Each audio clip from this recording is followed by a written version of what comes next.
Welcome. Get comfortable. Let your breathing slow, and let the weight of the day fall away. Tonight, we are going to wrestle with the deepest question that has ever been asked. It is a question so fundamental that every other question, in some sense, rests on top of it. Tonight, we are going to ask, why does anything exist at all? Think about that for a moment. Why is there something rather than nothing? Why is there a universe? Why are there stars and planets and oceans and atoms? Why are there laws of physics? Why is there anything at all when there could so easily, it seems, have been nothing? This is not just a question for physicists. It is not just a question for philosophers. It is the most basic, most primal question a conscious mind can ask. Every child, at some point, looks up at the sky and wonders where all of this came from. And every honest adult, if they sit quietly for long enough, realizes that they still do not have a satisfying answer. Tonight, we are going to explore what physics, philosophy, and human thought have to say about this question. We will not arrive at a final answer because no one has. But the journey is beautiful, and the ideas we encounter along the way are among the most profound that human beings have ever produced. So settle in. Let the question wash over you. There is no exam. There is no right answer to memorize. Just wonder, gently held, as you drift towards sleep. Let us begin by appreciating just how strange this question is. Most questions have a built-in assumption. If you ask why the sky is blue, you are assuming that the sky exists and that it has a color. If you ask why water boils at 100 degrees, you are assuming that water exists and that it has properties. But the question why does anything exist at all does not assume the existence of anything. It asks about existence itself. It asks why there is a world in which questions can be asked in the first place. The philosopher Gottfried Wilhelm Leibniz, writing in the early 18th century, put the question in its most famous form. He asked, why is there something rather than nothing? He argued that nothing is simpler than something. An empty universe, a universe with no matter, no energy, no space, no time, no laws of physics, would seem to require no explanation. It would just be nothing. But a universe full of stuff, full of complexity, full of structure, that seems to demand an explanation. Where did it all come from? Why is it here? Some people find this question exhilarating. Others find it unsettling. And some feel that it is not really a question at all, that it is a kind of linguistic trick, a question that sounds profound but does not actually have a meaningful answer. We will explore all of these perspectives tonight.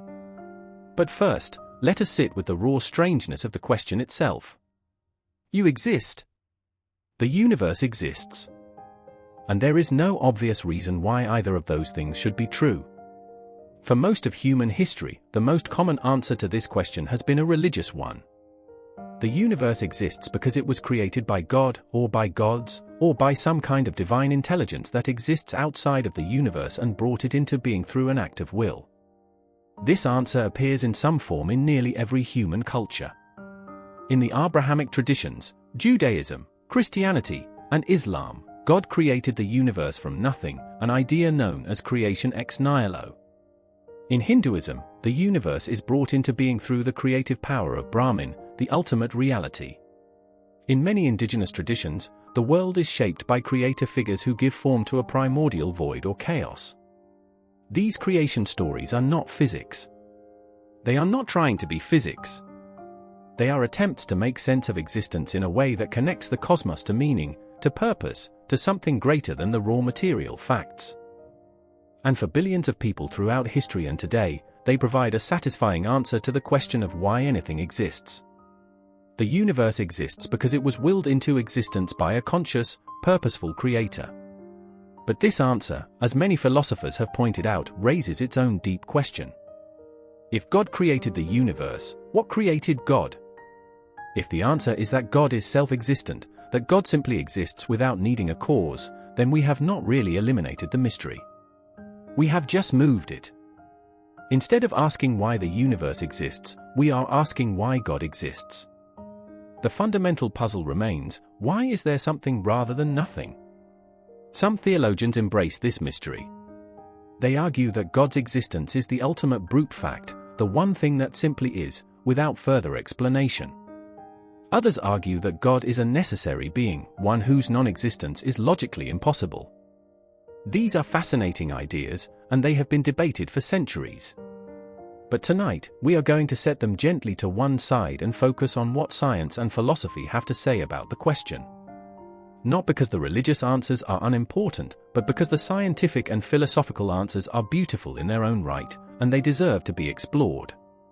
Before we move on, though, it is worth noting something remarkable. Across all the world's religious traditions, despite their enormous differences in theology, ritual, and culture, there is a shared sense of wonder at existence itself. The Quran speaks of the creation of the heavens and the earth as signs for those who reflect. The Hindu Rig Veda contains a hymn of creation that ends with a startling admission, perhaps even the gods do not know how the universe began.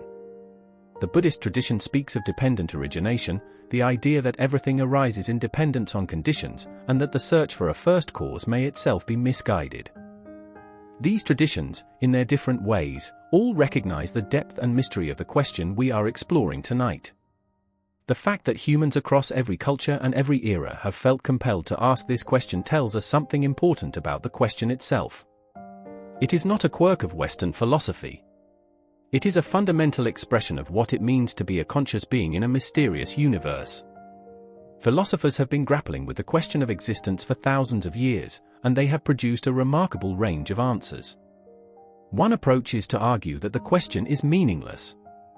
The logical positivists of the early 20th century argued that a question is only meaningful if it can, in principle, be answered by observation or logical analysis.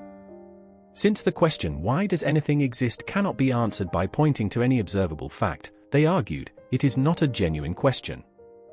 It is a pseudo-question, a string of words that feels profound but has no real content. But most philosophers have rejected this dismissal. The question feels too important, too real, too deeply connected to our experience of being alive, to be waved away on technical grounds. And so the search for answers has continued. Another philosophical approach is to argue that existence is simply a brute fact. Things exist. That is just how it is. There is no deeper explanation, no further reason, no hidden answer. The universe exists, and there is nothing more to say. This view has the virtue of honesty, but it leaves many people unsatisfied. It feels like giving up on the question rather than answering it. A more intriguing approach comes from the philosopher Derek Parfit, who explored the question with extraordinary depth and rigor. Parfit considered a range of possible answers, including the possibility that the universe exists because its existence is, in some deep sense, the simplest or most elegant possibility. He also considered the possibility that every possible universe exists, a view related to the many worlds interpretation of quantum mechanics and to the concept of the multiverse.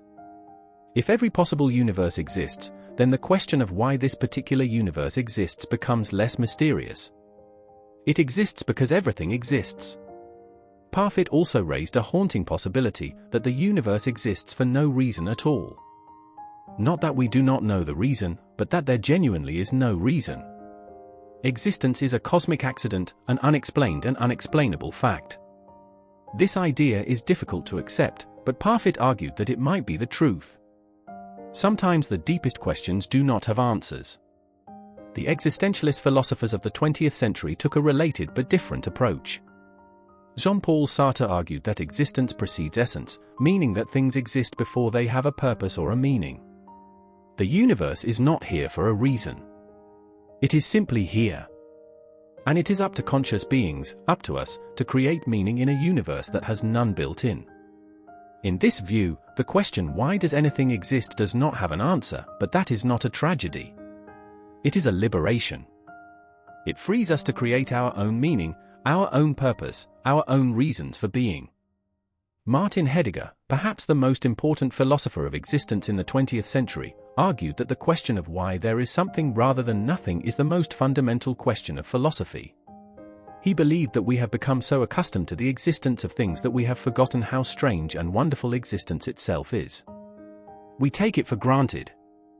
We walk past it without noticing. Heidegger wanted to recover the sense of astonishment that existence should provoke. He wanted us to see the world as if for the first time, to feel the sheer strangeness of the fact that anything is here at all. And lying here in the dark, perhaps you can feel something of what Heidegger was talking about. You exist. That is the most basic fact about you, and it is also the strangest. You did not choose to exist. You did not ask for it. And yet, here you are. Conscious. Alive. Wondering. If you can hold that strangeness in your mind for even a moment, if you can feel the weight of the fact that you are here when you so easily might not have been, you are touching the deepest mystery there is. Now let us turn to physics. And let us start with what might seem like the simplest thing in the world, nothing. What is nothing? It seems like an easy question. Nothing is the absence of everything. No matter, no energy, no space, no time. Just a complete and total void. But physics has discovered that nothing is far more interesting, and far stranger, than it appears. In classical physics, a vacuum is simply empty space. Remove all the air, all the particles, all the radiation, and you are left with a vacuum. Nothing. But quantum mechanics tells a very different story. In quantum mechanics, empty space is not really empty. It is a seething, bubbling foam of virtual particles, pairs of particles and antiparticles that pop into existence out of nothing, exist for an unimaginably brief instant, and then annihilate each other and vanish. This is not a metaphor. It is a real, measurable phenomenon. The energy of these virtual particles has been detected in laboratory experiments, most famously through the Casimir effect, in which two metal plates placed very close together in a vacuum experience a tiny but measurable force pushing them together. That force is caused by the virtual particles of the quantum vacuum. So even nothing, in the quantum mechanical sense, is not truly nothing. It is a restless, energetic state, full of potential, full of fluctuations, full of the seeds of something. The quantum vacuum is the closest thing physics knows to nothing, and it turns out to be remarkably something. This has led some physicists to suggest that the universe itself might have emerged from the quantum vacuum. That the Big Bang was, in essence, a quantum fluctuation, a random event in which a tiny bubble of space-time popped into existence and then expanded rapidly into the universe we see today. In this view, the universe came from nothing, or at least from the quantum mechanical version of nothing, which is the most nothing-like thing that physics allows. Let us pause here and appreciate how strange this is. We are saying that the closest thing to nothing that physics can describe is still something. The quantum vacuum has properties. It has energy. It obeys laws. It can produce particles. It is not the pure, absolute nothing that philosophers mean when they talk about nothingness. It is a physical state governed by the laws of quantum mechanics. And that raises a question that cuts to the heart of our inquiry: is true nothingness even possible? Some physicists and philosophers have argued that it is not. That absolute nothingness, a state with no space, no time, no laws, no properties of any kind, is not just empty. It is unstable. It is logically impossible. The moment you try to conceive of absolute nothingness, you are conceiving of something, a concept, a state, an absence. And an absence is itself a kind of something. Perhaps existence is the default state of reality, and nothingness is the thing that would require explanation. Perhaps the real question is not why is there something rather than nothing, but could there ever have been nothing at all? This is a radical reversal of the usual way of thinking about the problem. We tend to assume that nothing is the natural state and something is the exception. But perhaps it is the other way around. Perhaps existence is easier than non-existence. Perhaps the universe exists because not existing was never really an option. This idea has been explored most prominently by the physicist Lawrence Krauss, who wrote a book called A Universe from Nothing. Krauss argued that the laws of quantum mechanics, combined with the principles of general relativity, allow for the spontaneous creation of a universe from a state of no matter, no energy, and no space. The total energy of the universe, he argued, might be exactly zero. The positive energy of matter and radiation is exactly balanced by the negative energy of gravity. So creating a universe does not actually require any net energy at all. It is, in a sense, free. This is a remarkable idea, and it is grounded in real physics. But it has also been criticized, and the criticisms are worth understanding. The philosopher David Albert, among others, pointed out that Krauss's nothing is not really nothing. The quantum vacuum, with its virtual particles and its laws of physics, is something. It is a physical state with specific properties, governed by specific rules. To say that the universe came from the quantum vacuum is not the same as saying it came from absolute nothing. It is saying it came from a different kind of something. And this is where the question gets really deep. Because if the universe emerged from the quantum vacuum, we can still ask, why does the quantum vacuum exist? Why are there laws of quantum mechanics? Why is there a framework within which quantum fluctuations can occur? We have pushed the question back one step, but we have not eliminated it. This is a pattern that appears again and again when we try to answer the question of why anything exists. Every answer seems to rely on something else, some prior condition, some underlying law, some deeper level of reality. And we can always ask, why does that exist? The chain of explanation never seems to reach a final, self-sufficient answer. It is like peeling an onion. Every layer reveals another layer beneath it. And at the center, there may be nothing at all, or there may be a mystery so deep that our minds cannot penetrate it. There is a deep connection between the question of existence and the nature of time, which we explored in our last episode. If time had a beginning, as the Big Bang theory suggests, then the universe has not existed forever. It came into being at a specific moment. And that moment demands an explanation. What caused it? What was there before? But if time itself began with the Big Bang, then there is no before. The question what happened before the Big Bang may be as meaningless as asking what is south of the South Pole. Time and the universe may have come into existence together, in a single, inseparable act of creation. In this view, the universe did not appear in time. It appeared with time. Time is not a container in which the universe sits. It is a feature of the universe itself. This idea, which comes from general relativity, has a strange and important consequence. If there is no time before the universe, then the universe does not need a cause in the usual sense. Causes come before effects. But if there is no before, there can be no cause. The universe might simply exist, timelessly, as a brute fact that does not require an external explanation.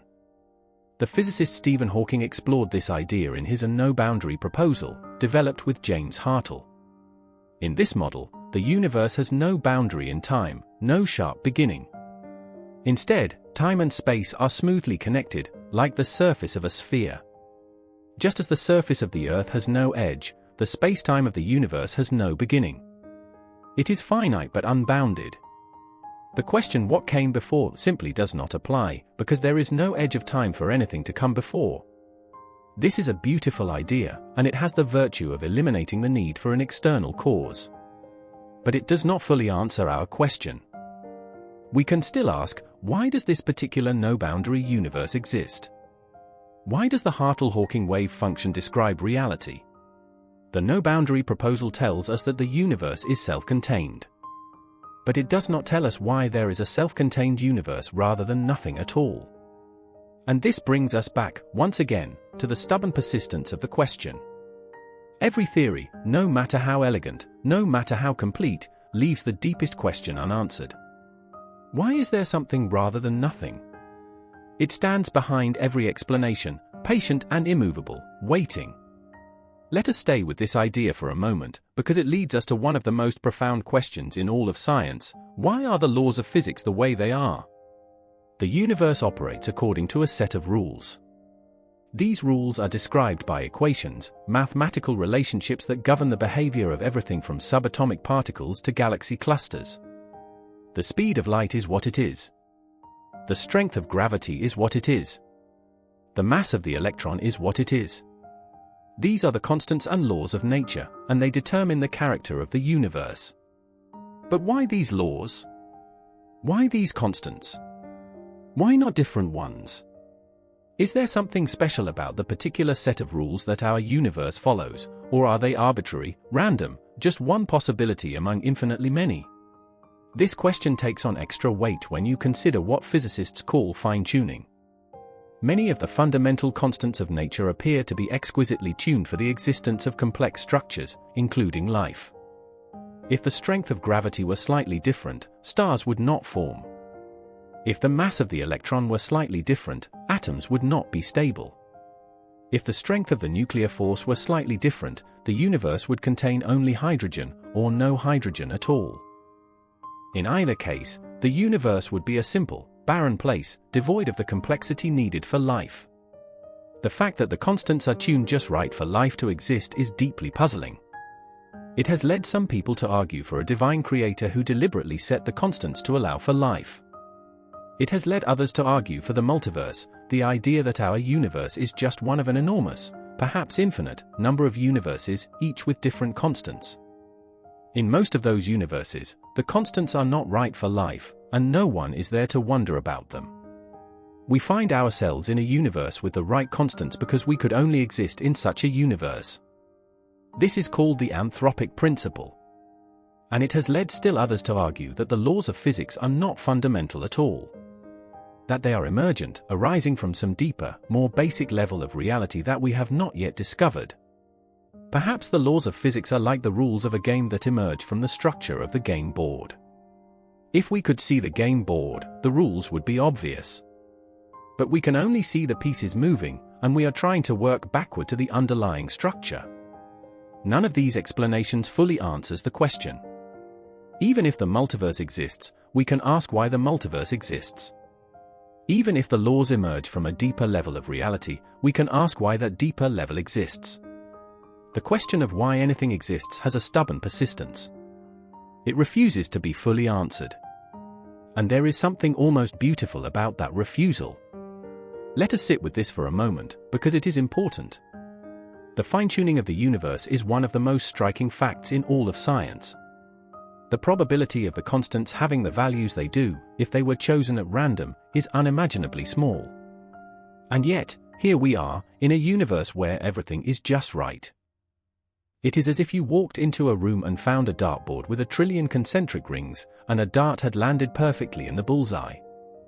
You would want an explanation. You would not accept that it was just luck. But perhaps our intuitions about probability are misleading us.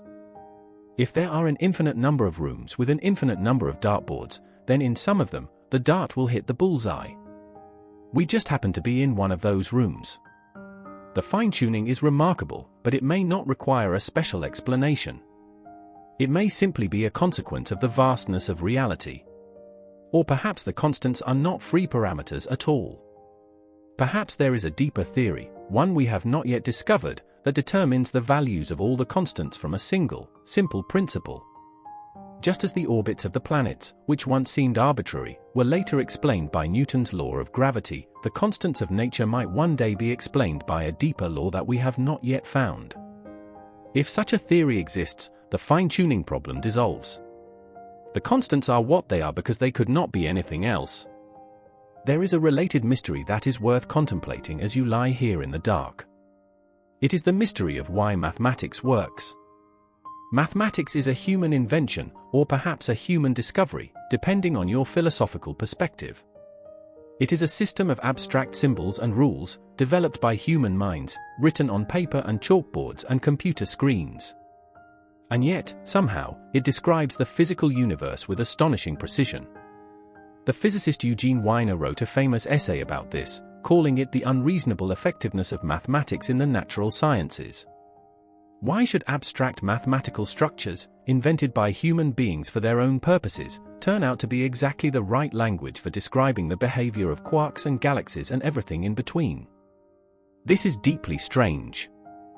Consider the example of general relativity. Einstein developed his theory using the mathematics of curved geometry, a branch of mathematics that had been developed decades earlier by mathematicians who had no interest in physics. They were exploring the properties of curved spaces purely for the intellectual pleasure of it. And yet, those abstract mathematical structures turned out to be exactly what was needed to describe the curvature of spacetime caused by gravity. The mathematics was already there, waiting to be applied. This happens again and again in the history of physics. Mathematical structures that were developed purely for their abstract beauty later turn out to describe real physical phenomena. It is as if the universe is built out of mathematics, as if the deep structure of reality is mathematical in nature. Some physicists, like Max Tegmark, have taken this idea to its logical extreme. Tegmark has argued that the universe does not just follow mathematical rules. The universe is a mathematical structure. Physical reality and mathematical reality are the same thing. If this is true, then the question of why anything exists becomes, why do mathematical structures exist? And many mathematicians and philosophers would argue that mathematical truths are necessary truths. They could not have been otherwise. 2 + 2 must equal 4. The properties of prime numbers are fixed and eternal. If the universe is a mathematical structure, and mathematical structures exist necessarily, then perhaps the universe exists necessarily too. Perhaps it could not have been otherwise. This is a beautiful and radical idea, and it is far from universally accepted. But it offers a tantalizing hint at a possible answer to our question. If reality is fundamentally mathematical, and mathematics is necessary, then reality itself might be necessary. The universe might exist because it must. Let us return to quantum mechanics, because it has something else to say about the question of existence. Something very strange. In quantum mechanics, particles do not have definite properties until they are observed or measured. An electron, for example, does not have a definite position until you measure its position. Before the measurement, it exists in a superposition, a cloud of possibilities, each with a certain probability. The act of measurement somehow selects one of those possibilities and makes it real. This raises a profound question about the nature of existence itself. Does the electron exist before it is measured? In what sense? It has no definite position, no definite momentum, no definite state. It is, in some sense, not fully real. It is a potentiality, a set of possibilities, rather than a concrete thing. And then, in the act of measurement, it becomes concrete. Reality, at the quantum level, seems to crystallize out of a fog of possibilities. Some interpretations of quantum mechanics take this even further. The Copenhagen interpretation, the oldest and most traditional interpretation, suggests that quantum mechanics does not describe reality itself, but only our knowledge of reality. The wave function is not a real physical thing. It is a mathematical tool for calculating the probabilities of different outcomes. Reality, in this view, is fundamentally unknowable at the quantum level. We can only know what we measure. The many worlds interpretation takes a very different approach. It suggests that every quantum measurement causes the universe to split into multiple branches, one for each possible outcome. In one branch, the electron is here. In another, it is there. Both outcomes are real. Both branches exist. The universe is constantly splitting into an ever-growing tree of parallel realities, each one as real as the others. If the many worlds interpretation is correct, then existence is far more abundant than we ever imagined. Everything that can happen does happen, somewhere, in some branch of the universal wave function. The question why does anything exist becomes almost trivial in this framework, because everything exists. Every possible configuration of matter and energy, every possible history, every possible version of you, is real, somewhere in the vast, branching tree of quantum realities. But even in this framework, the fundamental question remains. Why does the quantum wave function exist? Why are there possibilities at all? Why is there a framework within which things can happen?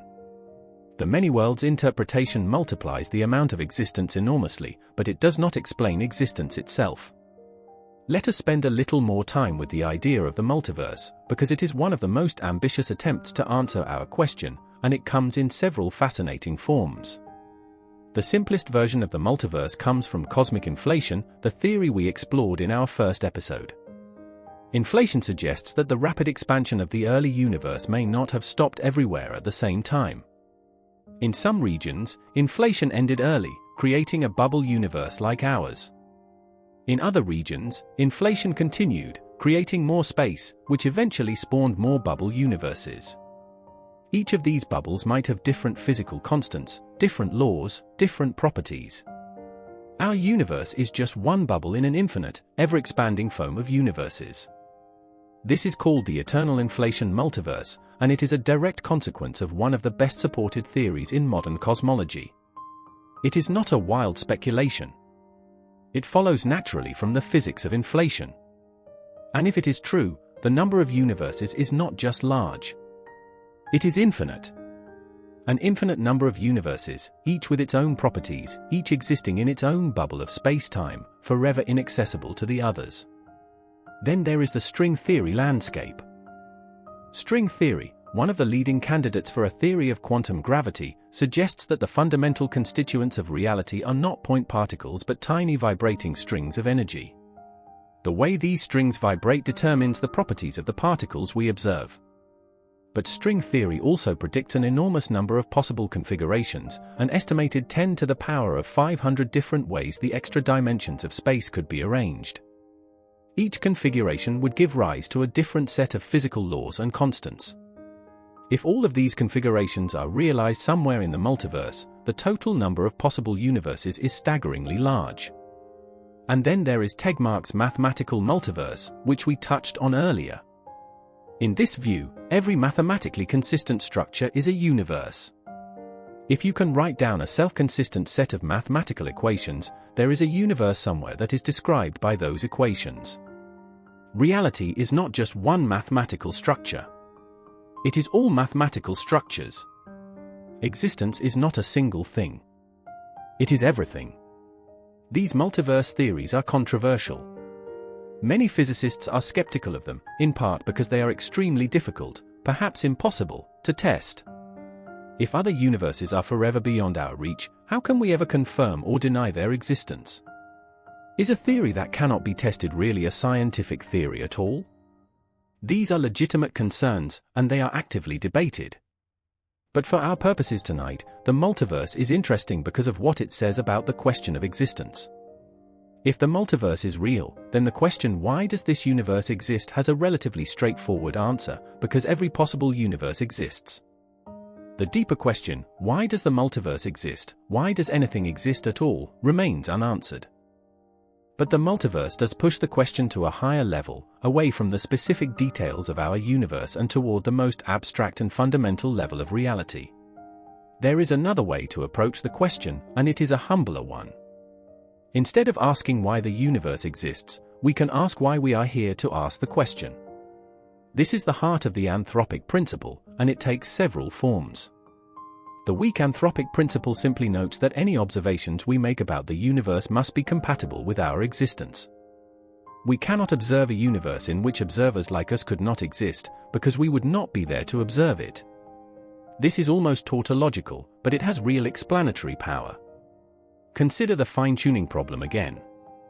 The constants of nature seem exquisitely tuned for life. But if there are many universes with different constants, then it is not surprising that we find ourselves in one where the constants allow for life. We could not find ourselves in any other kind. The fine-tuning is not a miracle. It is a selection effect. The strong anthropic principle goes further. It suggests that the universe must have properties that allow for the development of observers at some point in its history. This is a much more controversial claim, and it borders on teleology, the idea that the universe has a purpose. Most physicists are uncomfortable with this version, but it continues to be discussed and debated. There is also the participatory anthropic principle, proposed by the physicist John Archibald Wheeler. Wheeler suggested that observers are necessary for the universe to exist. In his view, quantum mechanics requires observers to collapse the wave function and bring reality into being. Without observers, there is no reality. The universe creates observers, and observers, through the act of observation, create the universe. It is a cosmic loop, a strange and beautiful idea in which existence is self-causing. Wheeler illustrated this idea with a thought experiment he called the delayed choice experiment. In this experiment, a measurement made in the present can seem to affect what happened in the past. A photon that traveled through the universe billions of years ago seems to have its path determined by a measurement we make today. This does not violate causality in the usual sense, but it suggests that the relationship between observer and reality is far more intimate than we usually assume. The past and the future, the observer and the observed, are entangled in a way that challenges our ordinary understanding of existence. There is a kind of poetry in Wheeler's idea. The universe creates observers who create the universe. Existence bootstraps itself into being. The chain of causation does not stretch backward in a straight line to some first cause. Instead, it curves back on itself, forming a loop. The universe is not caused by something outside it. It is caused by itself, through the act of observation, through the emergence of consciousness, through the very question we are asking tonight. This may sound circular, and in a sense it is. But not all circles are vicious. Some are virtuous. A self-sustaining loop, in which each part supports every other part, can be stable and coherent in a way that a linear chain of causes cannot. Perhaps the universe is like a song that sings itself, or a story that writes itself, or a question that answers itself by being asked. Perhaps existence is its own justification, not in the sense that we can prove it must exist, but in the sense that it sustains itself, moment by moment, through the interplay of matter and energy and consciousness and time. Let us take a step back from these abstract questions and think about something more concrete. How did the universe go from simple to complex? How did a hot, uniform soup of particles become a cosmos full of galaxies, stars, planets, oceans, forests, cities, and minds? This is, in a sense, a more tractable version of our big question. We may not know why anything exists, but we can trace the story of how the simplest things became the most complex things. And that story is itself profoundly beautiful. In the beginning, the universe was almost perfectly uniform. The same temperature everywhere. The same density everywhere. Just a smooth, hot fog of particles and radiation.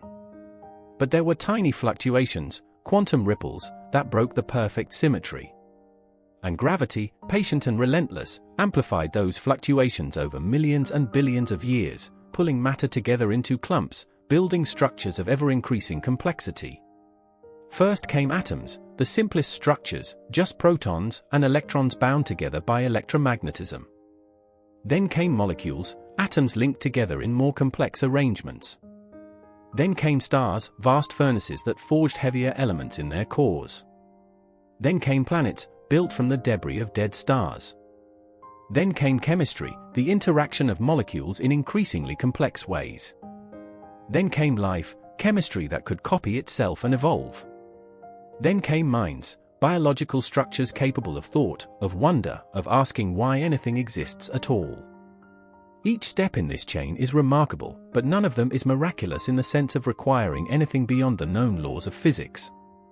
Gravity pulls matter together. Nuclear physics allows stars to burn. Chemistry allows molecules to interact. Biology allows organisms to evolve.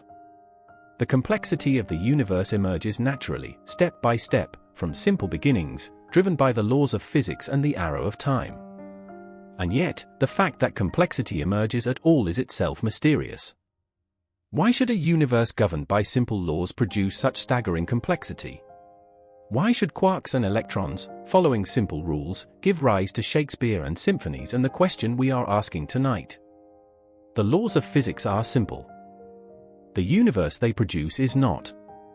And the gap between the simplicity of the laws and the complexity of the results is one of the deepest puzzles in all of science.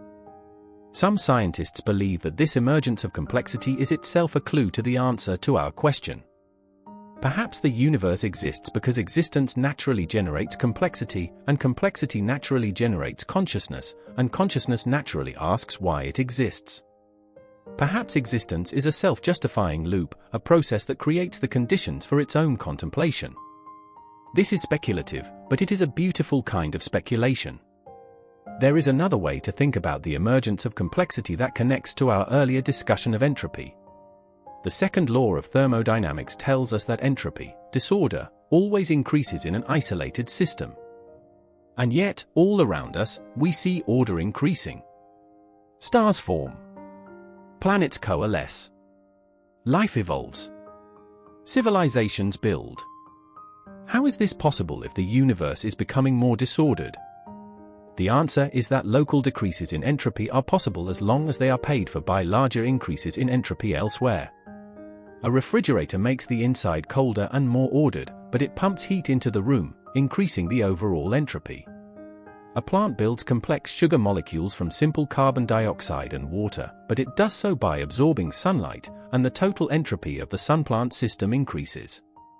Life itself is a local decrease in entropy, a pocket of exquisite order, sustained by a constant flow of energy from the sun, which is itself slowly burning out and increasing the entropy of the universe. So complexity and order are not violations of the second law. They are consequences of it. The flow of energy through systems, from hot to cold, from ordered to disordered, naturally creates eddies of complexity along the way. Life is one of those eddies. Consciousness is one of those eddies. You, lying here tonight, are a temporary island of order in a universe that is slowly, inexorably, moving toward disorder. You are a beautiful eddy in the stream of entropy, a pattern of staggering complexity, sustained for a few decades by the flow of energy from a star. And that pattern is asking the deepest question there is. Why is there a stream at all? Why is there energy to flow? Why is there anything to be ordered or disordered? The complexity of the universe leads us right back to the simplest and most profound question of all. We have been exploring answers to the question of why anything exists, and we have found that every answer leads to further questions. The universe came from the Big Bang. But why was there a Big Bang? The Big Bang might have arisen from a quantum fluctuation. But why does quantum mechanics exist? The laws of physics might be mathematical in nature. But why does mathematics exist? God might have created the universe. But why does God exist? At some point, we hit a wall. Either we accept a brute fact, something that simply exists without explanation, or we find ourselves in an infinite regress, an endless chain of explanations that never reaches a final answer. Both options are unsatisfying. A brute fact feels like giving up. An infinite regress feels like running on a treadmill. There is a third possibility that some philosophers have explored, the idea of a self-explaining universe. What if the universe is its own explanation? What if the reason it exists is contained within itself, like a mathematical proof that proves its own validity? This idea is related to the concept of a necessary being in theology, but it does not require a personal God. It simply requires that the universe, at some deep level, contains the reason for its own existence. The philosopher Robert Nozick explored this idea with characteristic creativity. He considered the possibility that the fundamental principle of reality is a principle that explains itself. A principle like everything that can exist, does exist would explain its own existence, because it is itself one of the things that can exist. This is a kind of cosmic self-reference, a strange loop at the heart of reality, an idea that the mathematician Douglas Hofstadter might appreciate. Whether any of these approaches actually works is an open question. But the fact that serious thinkers have explored them tells us something about the depth and importance of the question we are asking tonight. It is not a question that can be dismissed. It is not a question that can be answered casually. It is a question that demands our deepest and most creative thinking, and even then, it may be beyond our reach. The philosopher Ludwig Wittgenstein suggested a third option. He argued that the mystical is not how the world is, but that it is. The fact that the world exists at all is the true mystery, and it is not the kind of mystery that can be solved by scientific explanation or philosophical argument. It is the kind of mystery that can only be experienced, felt, wondered at. The proper response to the question why does anything exist might not be an answer. It might be awe. There is something liberating about this perspective. It frees you from the need to find a final answer. It invites you to simply sit with the mystery, to feel the strangeness of existence, to marvel at the fact that there is a world at all. And that marveling, that sense of wonder, might itself be one of the most important things that existence has produced. The physicist Richard Feynman once said that he could live with doubt and uncertainty. He said he thought it was much more interesting to live not knowing than to have answers that might be wrong. There is a deep wisdom in that attitude. The question of why anything exists may never be answered. And that is okay. The question itself is a gift. It is a reminder that the universe is far more mysterious than we can comprehend, and that the appropriate response to that mystery is not frustration but wonder. It is worth noting that the question of existence has not only been explored by scientists and philosophers. Artists, writers, and poets have grappled with it too, often with a depth and emotional resonance that formal arguments cannot achieve. The writer Jorge Luis Borges spent his career exploring the vertigo of existence, the dizzying sense that reality is stranger and more layered than it appears. His stories are full of infinite libraries, labyrinths with no exit, and mirrors reflecting into eternity. Borges understood that the question of why anything exists is not just an intellectual puzzle. It is an emotional experience, a feeling of vertigo that comes from contemplating the sheer improbability and strangeness of being alive. The poet Rainer Maria Rilke wrote about the importance of living with questions rather than rushing to answers. In his letters to a young poet, he advised, "Live the questions now. Perhaps you will then gradually, without noticing it, live along some distant day into the answer." There is a deep wisdom in this advice, especially for the question we are exploring tonight. It is not a question that demands an immediate answer. It is a question that deserves to be lived with, to be carried through life as a companion, to be revisited again and again as your understanding deepens and your perspective changes. And the question of existence is deeply connected to the experience of wonder, which is itself one of the most valuable human capacities. Wonder is the feeling you get when you look at the night sky and feel small. It is the feeling you get when you hold a newborn baby and realize that a new consciousness has entered the world. It is the feeling you get, perhaps, right now, lying in the dark, contemplating the fact that you exist in a universe that did not have to exist. Wonder is not a weakness. It is not a sign of ignorance. It is a sign of paying attention. It is the natural response of a conscious mind to the mystery of being. There is one more thread we should follow before we close, and it brings us back to you, lying here in the dark, listening to these words. You exist. You are conscious. You are aware of the fact that you exist. And this awareness is, in some ways, the strangest and most remarkable thing in the entire universe. Consciousness is the one thing you know for certain exists. You can doubt the existence of the external world. You can doubt the existence of other minds. You can even doubt the existence of your own body. But you cannot doubt the existence of your experience. Something is happening. There is something it is like to be you, right now, in this moment. That undeniable fact of experience is the foundation of all knowledge, the one thing that cannot be doubted. The philosopher René Descartes captured this insight with his famous statement, "I think, therefore I am." Even if everything else is an illusion, the fact that there is an experience happening is proof that something exists. Your consciousness is the one undeniable fact of existence. But what is consciousness? How does subjective experience arise from physical matter? How does the firing of neurons in a brain produce the inner world of thoughts, feelings, sensations, and awareness? This is what the philosopher David Chalmers calls the hard problem of consciousness, and despite decades of research, we are no closer to solving it than we were when the question was first posed. Some scientists believe that consciousness is an emergent property of complex information processing. When a brain becomes complex enough, consciousness simply appears, the way wetness appears when you put enough water molecules together. Others believe that consciousness is more fundamental, that it is a basic feature of reality, present in some form even in the simplest physical systems. This view is called panpsychism, and it has been gaining attention in recent years among both philosophers and physicists. If panpsychism is true, then consciousness is not something that appeared late in the history of the universe, after billions of years of evolution. It has been there from the beginning, in some form, in every particle and every field. The universe did not produce consciousness.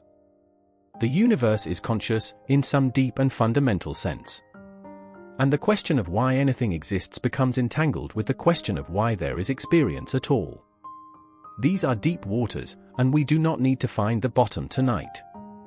But it is worth noting that your consciousness, your awareness of existence, is not separate from the question we have been exploring. You are not just asking why the universe exists. You are the universe asking why it exists. Your wonder is the universe's wonder. Your confusion is the universe's confusion. The mystery is not something you are contemplating from the outside. You are inside it. You are part of it. You are it. There is a thought experiment that captures this beautifully. Imagine that the universe had unfolded exactly as it did, with the same Big Bang, the same stars, the same galaxies, the same planets, the same evolution of life, but that consciousness had never appeared. That all the physical processes happened, but nobody was there to experience them. Would that universe exist in any meaningful sense? Would the stars be beautiful if no one could see them? Would the laws of physics be elegant if no one could appreciate them? Some philosophers would say yes. The universe would exist regardless of whether anyone was there to observe it. Others would say no. They would argue that existence without experience is a kind of non-existence, a universe going through the motions with no one home. And still others would argue that the question does not make sense, that existence and experience are so deeply intertwined that you cannot meaningfully separate them. Whatever the answer, one thing is clear. Consciousness adds something to the universe that was not there before. It adds meaning. It adds wonder. It adds the question itself. And that question, the one we have been exploring all night, is perhaps the most profound thing the universe has ever produced. Not because it leads to an answer, but because it reveals the depth and mystery of existence in a way that nothing else can. We have traveled a long way tonight. We have explored religious answers and philosophical arguments. We have dived into quantum mechanics and the nature of nothing. We have considered the multiverse, the anthropic principle, the emergence of complexity, the mystery of consciousness, and the limits of human explanation. And we have not found a definitive answer. That is not a failure. It is, perhaps, the most honest conclusion we could reach. The question of why anything exists is the deepest question there is, and it may be deeper than any answer can reach. But consider this. The very fact that the question can be asked is itself extraordinary. A universe of pure physics, of particles, and forces and equations, has produced beings that can wonder about their own existence. Quarks and electrons, following simple rules, have assembled themselves into structures capable of contemplating the nature of reality. The universe has become aware of itself, and it is asking, why am I here? There is a profound beauty in that. The universe is not just existing. It is wondering why it exists. And that wondering, that capacity for awe and curiosity and deep contemplation, may be the most remarkable thing the universe has ever produced. More remarkable than stars or galaxies or black holes.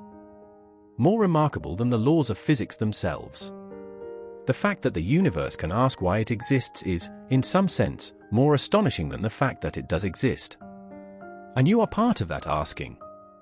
Right now, lying here, breathing quietly, your mind turning over these ideas, you are the universe engaged in its deepest act of self-reflection. You are not a spectator. You are a participant. The question of existence is not something happening out there, in the abstract realm of philosophy. It is happening here, in you, in this moment. Every generation of human beings has grappled with this question, and every generation has brought something new to the conversation. The ancient Greeks brought logic and reason. The medieval theologians brought faith and systematic theology. The Enlightenment philosophers brought skepticism and empiricism. The modern physicists brought quantum mechanics and cosmology. And each contribution has deepened our understanding of the question, even if it has not brought us closer to an answer. Perhaps the next great insight will come from someone who has not yet been born. Perhaps it will come from a new theory of physics that unifies quantum mechanics and gravity. Perhaps it will come from a new understanding of consciousness. Perhaps it will come from a completely unexpected direction, from art or music or a moment of quiet contemplation in the dark. The question of why anything exists is still open, and it is still beckoning. And that is perhaps the most hopeful thing we can say tonight. The mystery is not closing. It is opening. With every new discovery, we do not reduce the wonder. We increase it. The more we learn about the universe, the more mysterious it becomes. And that means the question we have been exploring tonight will never grow old. It will never be exhausted. It will always be there, waiting for anyone with the curiosity and the courage to ask it. So let the question rest now.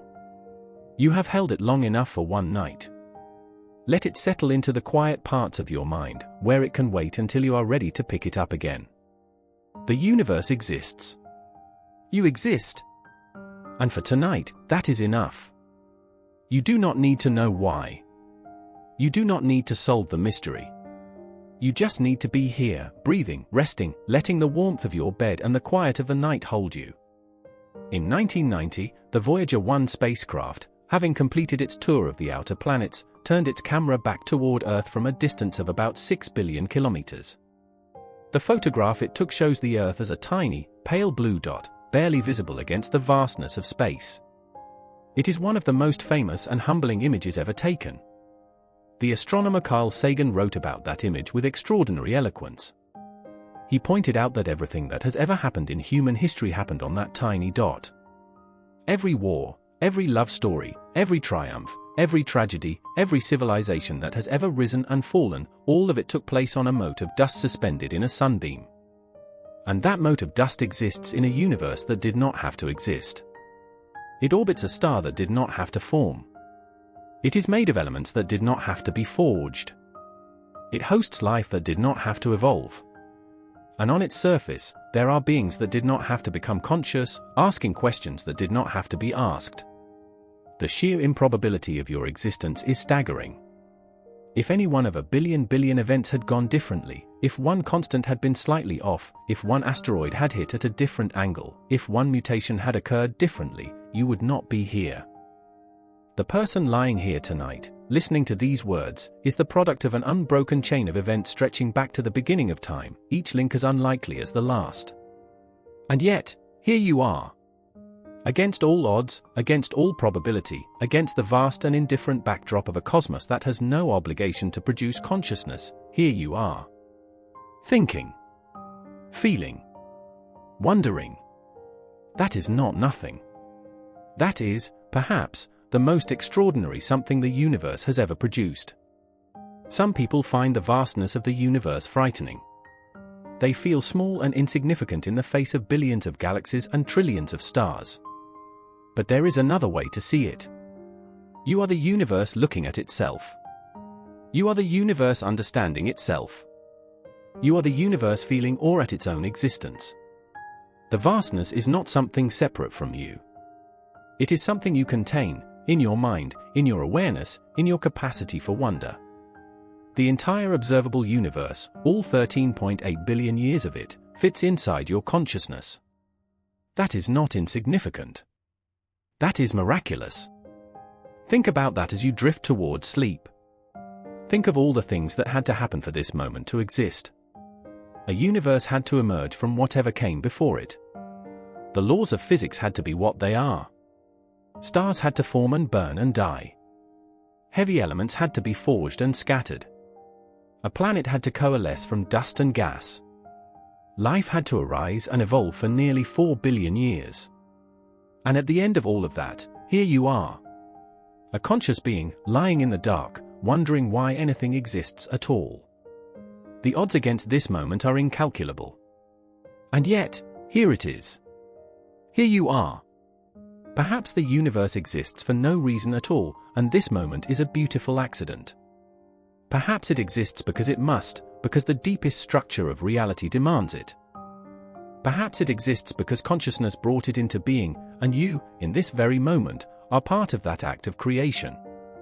Or perhaps the answer is something none of us have imagined yet, something so far beyond our current understanding that we would not recognize it even if it were handed to us. It does not matter tonight. What matters is that you are here. You are warm. You are safe. The universe is vast and mysterious and full of unanswered questions, and that is not a source of anxiety. It is a source of wonder. There will always be more to discover. There will always be more to contemplate. And that means there will always be a reason to look up at the sky and feel the quiet thrill of not knowing. Let your breathing slow. Let your thoughts grow soft and hazy. The question of existence will still be here in the morning. The stars will still be shining. The mystery will still be waiting. But right now, you have no obligation to it. Right now, you are just a small, warm, conscious being, resting on a small planet, in a vast and unexplained cosmos. Think about the fact that you are breathing. Air is entering your lungs, oxygen is passing into your blood, your cells are using it to produce energy. This process has been happening continuously since the moment you were born, and it will continue until the moment you die. It requires no conscious effort. Your body simply does it, automatically, endlessly, because 4 billion years of evolution have refined the machinery of life to an extraordinary degree. The air you are breathing is made of atoms that were forged in ancient stars. The oxygen was produced by photosynthetic organisms billions of years ago. Every breath you take connects you to the entire history of the Earth and the cosmos.